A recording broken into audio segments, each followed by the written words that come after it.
Make some noise if you care about the Jeffrey Epstein scandal.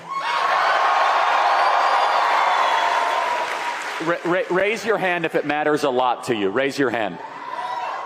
So every hand of 7,000 people. Everybody cares. I think a lot. I said a lot. Every hand. The myth of Epstein is one that has been created largely on the MAGA right. Not to say that there aren't some on the left who have had interest in it as well. But we have, as you guys just played at the top of the hour, for years, not less Trump himself, but certainly people around Trump have been talking about this list and that it was going to implicate powerful people, powerful institutions, largely on the left, the Clintons, perhaps the Obamas, others, and they would all go down for it. And now we have seen, since President Trump took office again, a backing away from that. There was a statement a month back or so from the FBI, you mentioned it, and now from the Department of Justice and Pam Bondi, the Attorney General, this past week, saying, well, there's no list. Even though we have heard from her earlier this term, there was a list. We've heard from Kash Patel. We've heard from Don Bongino. There was a list. There'd be access to it. They'd release it. There was that much ballyhooed stunt earlier this year where they gave a bunch of MAGA influencers some Epstein documents, and that turned out to be sort of a bust, all just publicly available material. And that kicked up some backlash on the right.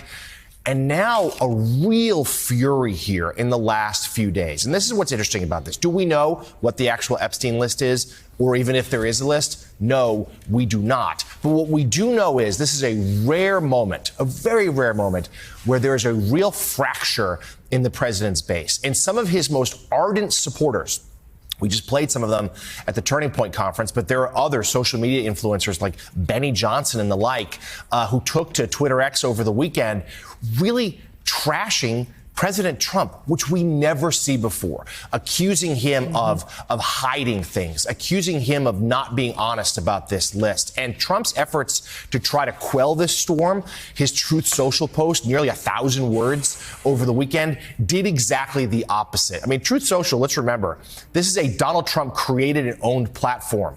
This is the first time I've ever seen him be ratioed, meaning he got more comments, in this case, almost overwhelmingly negative comments, than he got likes and approval, stamps of approval for that post. There's real anger here. And as you noted, Joe, his post had so many, suggesting that there was no list, but yet it was written by the Democrats. He was talking out of both sides of his mouth. And I'm told, back to you guys here, there's some real panic in the White House right now. A lot of people have gone quiet. A lot of people have gone dark, but they recognize, those that are talking, recognize right now, this is a problem.